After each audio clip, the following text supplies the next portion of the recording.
Hai semuanya, bersama aku Margareta Nosa. Semoga semuanya panjang umur, sehat selalu, rezekinya lancar, segala urusannya dimudahkan. Tontonin terus sampai selesai. Jangan lupa subscribe, like, comment, and share ke semua teman-teman. Terima kasih.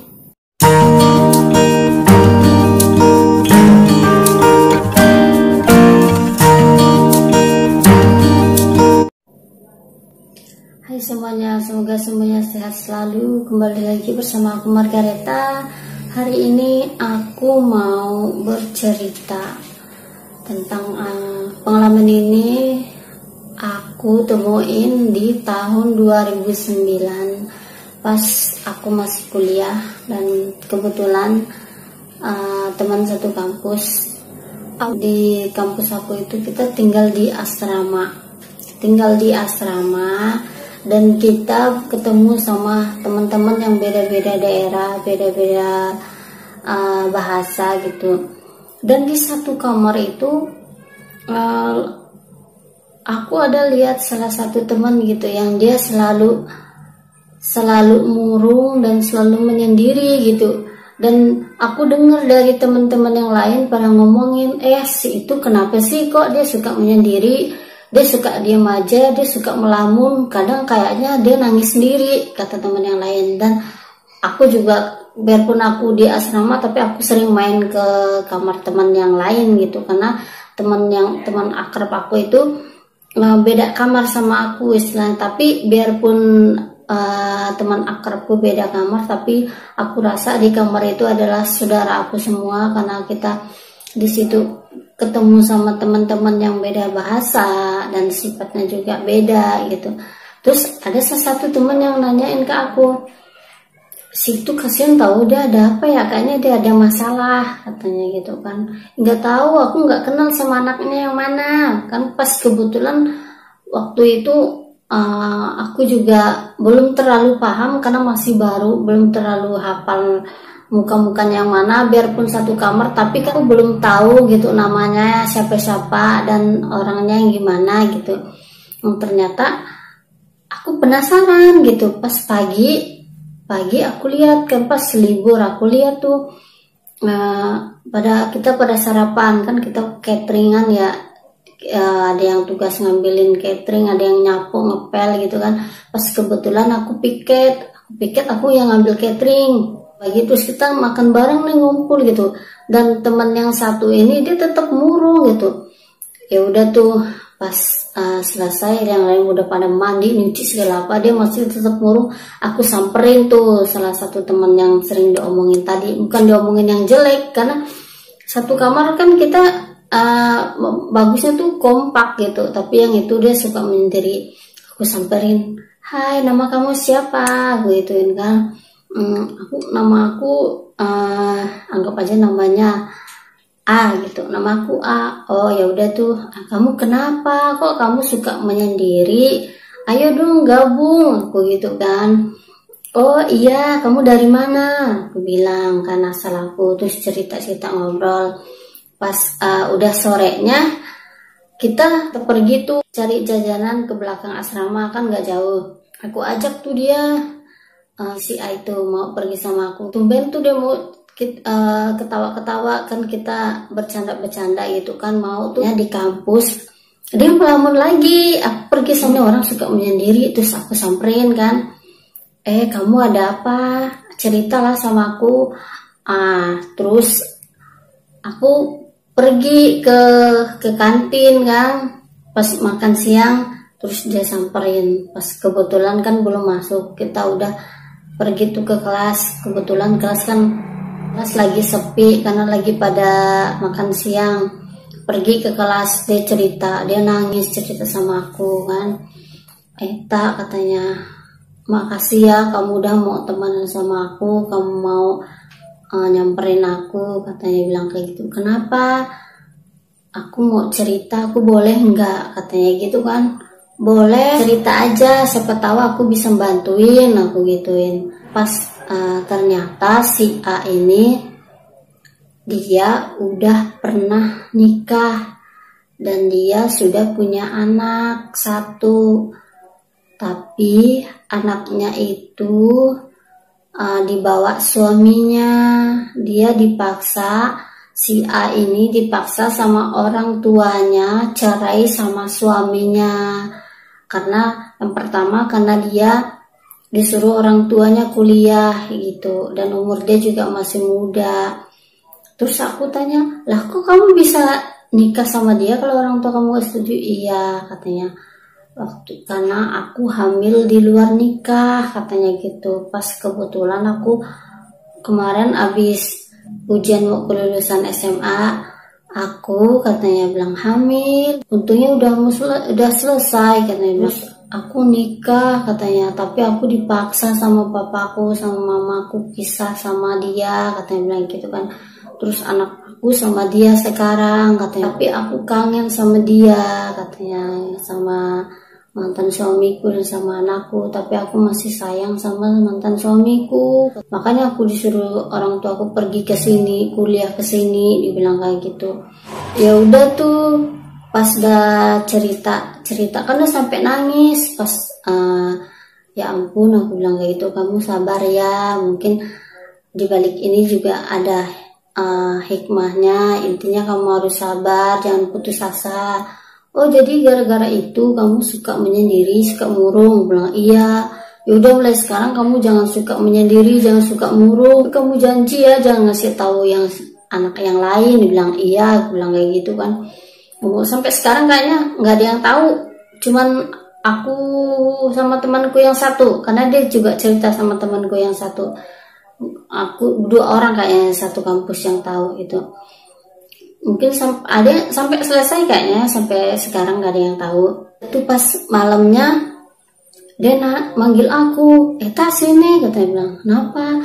Ayo temanin aku mau ngomong sama mantan suamiku, aku mau nanya anakku. Kan kebetulan dia manggil anaknya Dede gitu kan. Ya udah ngomong tuh, dia nangis. Aku disuruh ngomong sama mantan suaminya, aku bingung lah, aku mau ngomong apa gitu kan. Ya udah tolong, bilang kan ngomong. Ya udah tuh ngomong sampai mantan suaminya bilang kayak, tolong ya dijaga si A, dibilang kayak gitu kan. Aku masih sayang kok sama dia, biarpun kita cerainya dipaksa, dibilang kayak gitu kan. Tapi nggak apa-apa, aku berjuang demi si Dede. Si A berjuang demi pendidikan dia dan demi membahagiakan orang tuanya. Tapi aku yakin suatu saat semoga orang tuanya ngizinin kita lagi bersatu, dibilang kayak gitu kan. Oh iya sabar aja, bilang. Sampai mantan suaminya ini cerita, tahu nggak tak, katanya, aku bela-belain ini kerja katanya demi si Dede katanya. Bahkan dibilang kayak gitu kan, demi susu si Dede aku pernah sampai jual celana aku, dibilang kayak gitu kan. Pokoknya aku habis-habisan deh, katanya bilang. Aku kerja apa aja, yang penting si Dede bisa minum susu. Dia bilang dia sering nangis, mungkin cari mamanya, katanya gitu kan. Tapi ya udahlah, orang tuanya si A udah benci banget sama aku, dia bilang. Tapi nggak apa-apa, katanya gitu. Aku selalu doain, dia bilang biar dia sukses, bilang kayak gitu kan. Terus si A ini janji, Eta katanya, aku janji suatu saat nanti aku ambil tuh si Dede, dia bilang, aku yang ngasuh, dia bilang kayak gitu. Dan ternyata emang kalem banget itu si A, kalem banget anaknya. Nggak tahu mungkin akibat karena pergaulan apa media sosial apa gimana gitu. Ternyata si A ini belum lama kenalan sama cowok di media sosial. Teman SMP dia. Kenal sih, cuman nggak akrab, nggak deket, pacaran lah si Ani sama si cowok satu itu. Lupa lah dia sama mantan suaminya. Dan terus mantan suaminya nanya ke aku, Eta si A ini gimana kabarnya? Si A baik kok, bilang kayak gitu kan. Terus dia udah nggak pernah nelpon aku sekarang, katanya. Bahkan nanya si Dede juga nggak pernah, apa dia benar-benar udah lupa kali sama aku, dia bilang gitu kan. Ya udah tuh hilang tuh cerita sama mantan suaminya. Dan dia ketemu sama cowok yang tadi itu, yang teman SMP-nya pacaran dia sama teman SMP-nya itu, lumayan lama dia pacaran. Putus dia sama teman SMP-nya, kenal lagi sama cowok yang lain, pacaran lagi, yang mungkin nggak tau lah pergaulan dia apa gimana gitu. Tapi emang agak beda sih, mungkin karena dia dari tadi yang sumpek apa gimana gitu, yang banyak pikiran. Pas udahlah dia mikir kali, aku nggak mungkin terus-terusan mikirin dia apa gimana gitu kan. Dan sama aku juga udah istilahnya agak masing-masing gitu. Dan kita tetap temenan tapi nggak terlalu akrab gimana, karena kan aku temen sama siapa aja gitu, yang penting aku merasa nyaman gitu. Makanya aku biasanya pergi ke si A, pergi si B sama si B gitu. Kalau ada temen yang lain ngajak pergi, ayo. Kalau aku pengen mau pergi gitu. Jadi aku nggak mau punya temen fokus cuman satu temen, aku nggak mau gitu. Jadi aku punya temen si A si B gitu. Karena kalau punya temen cuma satu aja, nanti kalau kita selek, kalau kita ada masalah berantem. Aku paling males kayak gitu. Udah tuh, ternyata si A ini punya cowok lebih dari satu, dan cowoknya baik-baik semua. Dan ada salah satu cowoknya yang bela-belain gitu jauh-jauh. Pernah suatu ketika pas dia mau ulang tahun, si A mau ulang tahun, dan cowoknya itu lumayan deket juga sama aku, temenan juga gitu kan, dia teman aku lah sih. Dan si cowoknya ini datang jauh-jauh bela-belain mau ngasih dia kejutan ulang tahun gitu, udah beliin cincin buat si A. Dan ternyata si A ini ngerayain ulang tahunnya sama cowoknya yang satu. Akhirnya si cowok yang dari jauh itu, bela-belain dari jauh itu datang, kecewa, sakit hati, dan cincinnya itu dibuang, nggak tahu dibuang kemana. Itu katanya dia sakit hati banget sama, padahal katanya dia udah bela-belain banyak banget cowok yang disakitin sama si A ini gitu. Banyak, dia pacarannya bukan cuma satu gitu. Dan ada salah satu cowoknya mungkin karena sakit hati ngadu lah sama cowoknya yang satunya. A ini bukan perempuan yang bener, bukan perempuan yang baik, cuma manfaatin doang, dibilang kayak gitu kan. Dan pernah nanyain sama aku kan, dan aku bilang aku no comment. Aku bilang dia emang temen aku, tapi aku nggak 24 jam ngawasin dia, dan aku bukan 24 jam bersama dia, aku kayak gitu kan. Paling aku tahu ceritanya, aku cuman senyum aja. Aku pernah ngasih tahu, udah kamu jangan gitu sama cowok, takutnya nanti kamu yang kena batunya gitu kan. Ya udah tuh, pas yang terakhir dia milih cowok yang sekarang, kayak yang terakhir ini cowoknya yang dijadiin suami sama dia. Dan kita terakhir ketemu itu di tahun 2012 akhir, kira-kira di bulan November. Dan sampai sekarang, sampai tahun 2021 ini kita nggak pernah ketemu. Paling cuman di media sosial aja, kita paling kadang sapa-sapa biar semoga dia sehat selalu. Jujur kalau ditanyain apakah aku pernah sakit hati sama kamu, ya aku pernah sakit hati sama kamu. Karena kamu diam-diam ketemu sama seorang itu yang pernah aku sayang, tapi kamu nggak mengakuin, kamu nggak ngomong sama aku kalau kamu ketemu sama dia, kamu pergi sama dia. Ya aku pernah sakit hati, tapi bagi aku ya udahlah, itu biar berlalu, nggak mungkin aku ingat-ingat terus gitu. Dan aku dengar juga kalau kamu jadian sama orang itu, mantanku. Dan aku tahuin juga dari temanku yang satu, bukan langsung dari kamu, dan kamu nggak mengakuinya. Ya udah gitu. Dan aku nggak pernah membenci kamu gitu. Ya udah, kalau kalian berdua sama-sama suka, ya nggak apa-apa gitu menurut aku gitu. Dan aku juga heran kenapa kamu kok setelah aku tahu kalian dua jadian, kok kamu yang kayaknya musuhin aku, menghindar dari aku, menjauh dari aku gitu. Dan nggak tahu kenapa sebabnya gitu. Aku nggak benci kok sama kamu, aku nggak benci sama kalian dua gitu. Nah, aku berterima kasih sama kalian dua. Jadi aku tahu sifat kalian berdua itu yang sebenarnya gimana gitu. Aku nggak pernah musuhin kamu. Apapun yang terjadi ya udah, itu masa lalu. Kita sekarang lihat ke depan gitu. Aku nggak pernah dendam sama kamu karena kamu pernah jadian sama pacar aku, jadian sama mantan aku gitu. Ya udah, nggak apa-apa gitu. Itu pengalaman buat aku gitu, pengalaman buat aku dan pengalaman juga buat kamu. Jadi istri yang baik yang bisa nenangin suami kamu, tua yang bisa membahagiakan anak kamu dan menjadi panutan buat anak kamu.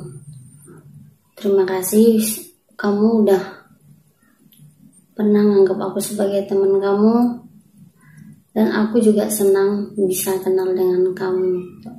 Aku selalu berdoa buat kamu biar kamu sukses terus, bahagia selalu diberikan kesehatan. Banyak sekali kenangan yang kita laluin bersama di saat kita tinggal satu asrama, kita pergi bareng, terus kita makan bareng. Kalau orang tua, salah satu orang tua kita belum ngirim uang bulanan, pasti salah satunya gitu yang nalangin dulu gitu. Di saat salah satu kita ada yang lagi ada masalah, pasti salah satunya selalu nengahin, selalu memberi support. Dan aku juga nggak tahu kenapa pas akhir kita mau selesai dari kampus tersebut, kamu seolah-olah menganggap aku musuh, dan aku nggak tahu kenapa. Tapi bagi aku ya udahlah, itu biarlah berlalu. Nah sekarang dia udah hidup bahagia sama suaminya dan anaknya juga udah 2. Semoga kamu jadi ibu yang baik, jangan pernah terulang lagi dari yang pertama. Kasihan anak kamu yang pertama yang kamu nggak pernah urusin, anak kamu yang sama suami kamu yang pertama itu kayaknya sih suaminya nggak tahu kalau dia pernah punya masa lalu. Tapi apapun itu alasan kamu, apapun kehidupan kamu yang sekarang, aku tetap doain kamu sehat selalu, bahagia selalu.